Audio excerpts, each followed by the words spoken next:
इसलिए मनु के जीवन काल को जानने के लिए प्रतीकात्मक तथ्यों का अधिक सहारा लिया गया है। मनु के ऐतिहासिक पुरुष थे जिनके नाम के साथ धार्मिक दृष्टि से प्रमाणित सामग्री जुड़ती चली गई। और अब ये प्रश्न है कि मनुस्मृति को उन्होंने स्वयं लिखा या वह प्राचीन भारतीय मनीषियों की चिंतन का संग्रहण मात्र है जिसे मनु के साथ जोड़कर प्रामाणिकता का आवरण पहनाया गया है। तो पौराणिक परंपरा में मनु को प्रथम विधिवेत्ता माना गया है और अन्य विधि जो संग्रहों के मध्य जो मतभेद है उसमें मनुस्मृति को प्राथमिकता दी गई है। मनु कौन थे, इनका जन्म कहाँ हुआ और इस सृष्टि का निर्माण कैसे हुआ, इन प्रश्नों के उत्तर जानने के लिए जो हमारे प्राचीन ग्रंथ हैं उसमें मनु के बारे में दो तरह की कथाएं प्रचलित हैं। एक तो जब संपूर्ण विश्व महाप्रलय के आवेग में खत्म हो गया था और जल पलावत हो गया था तो मनु ही शेष रह गए थे जिन्होंने नए सिरे से मानव समाज की रचना की है। नंबर 2, महाभारत के शांति पर्व के अनुसार आरंभ में यह जो संसार था बर्बरता, अराजकता, अंधकार में लीन था और कोई नियम, कानून या संगठन नहीं था। ऐसी अंधकारमयी असुरक्षित स्थिति में इनको संस्थापक माना गया है। मनु के जो समस्त विचारों का आधार है वो है उसकी मनुस्मृति।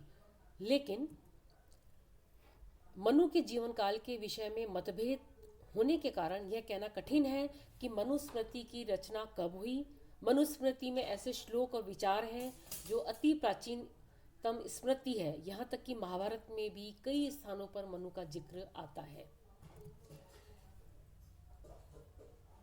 मनुस्मृति के रूप में उसे फिर से संग्रहित कर लिया गया था। जो बाद की रचनाएं हैं, विद्वानों ने इसकी रचना काल को लेकर भी मतभेद उत्पन्न किया है। इसमें मनु के जो श्लोक का जो अति प्राचीन होने के बावजूद भी समय बीतने के साथ उसमें वृद्धि होती रही और अंत में उन्हें मनुस्मृति के रूप में जाना गया है। तो सबसे पहले जो हमारे विद्वान हुए थे वो थे B.A. सोलेटो। इनकी शासन जो काल है वो 1900 से 1800 से ईस्वी पूर्व माना गया। मैक्स मुलर ने इसे चौथी शताब्दी की रचना माना है, जबकि बहुलर का मत है कि ईसा के पश्चात दूसरी शताब्दी में मनुस्मृति निश्चित रूप से अस्तित्व में थी।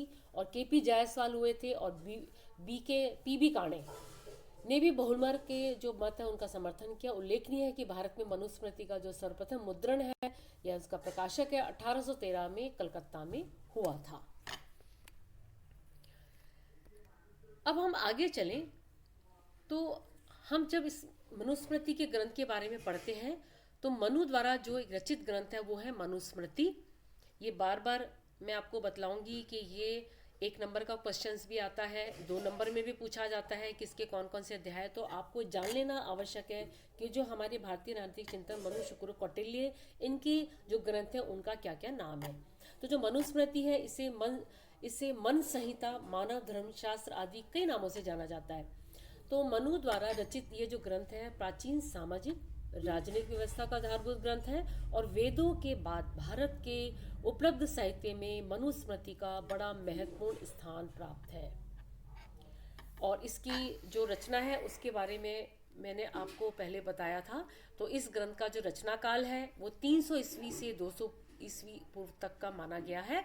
और मनु के इस ग्रंथ में जो तात्कालिक समाज है, धर्म, राजनीतिक व्यवस्था का उल्लेख है और सदाचार, धर्मोपदेश, वर्ण आश्रम पद्धति का विस्तृत से इसका वर्णन विवेचन किया गया है।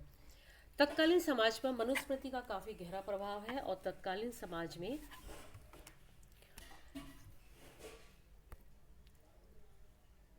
मनुस्मृति में वर्ण आश्रम का पालन करते हुए मनु द्वारा प्रतिपादित नियमों के अनुसार किया गया है। इस व्यवस्था के कारण किसी सीमा तक समाज में चारों वर्ण जो वर्ग है या वर्ण है इनमें संतुलन बना रहता है। मनु का जो ये ग्रंथ है विश्व के मूलभूत तत्व धर्म को लेकर आगे बढ़ता है। व्यक्ति जो धारण करता है वही धर्म है। धर्म का अर्थ उन्होंने यहाँ पे जाति विशेष से नहीं लिया गया। धर्म करता है अपने अपने कर्तव्यों का पालन करना। मनु ने धर्म, समाज, राज्य में एक रूपता स्थापित करने के लिए अनेक सिद्धांतों की रचना की है। अब जब हम मनुस्मृति के बारे में वर्णन करते हैं तो वर्तमान में मनुस्मृति में 12 अध्याय और 2694 श्लोक हैं। ये भी आपका 1 नंबर का क्वेश्चन आता है, 2 नंबर में भी आता है कि इसमें कितने अध्याय हैं और इसमें कितने श्लोक हैं। अब ये जो श्लोक है बड़े सरल और प्रभाव शैली में रचित है।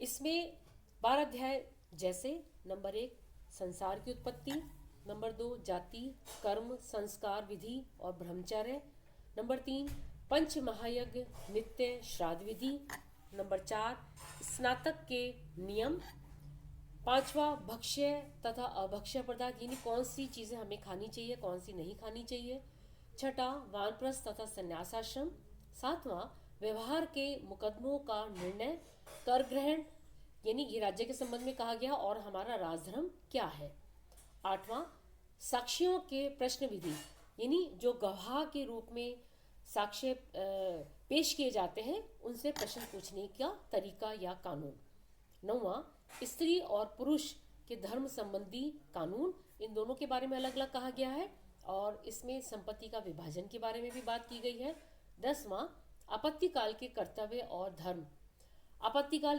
जैसे अभी हम वर्तमान में कोरोना के बारे में पढ़ रहे हैं, ये आपत्ति काल है, इसमें नागरिकों के और राजा के क्या धर्म होने चाहिए और क्या कर्तव्य होने चाहिए, 11वां पाप की निवृत्ति के लिए प्रायश्चित यानी यदि हमने कोई गलत काम किया है तो हम उसका पश्चाताप कैसे कर सकते हैं, 12वां मोक्षप्रद आत्मज्ञान और हमारे नैतिक मूल्य।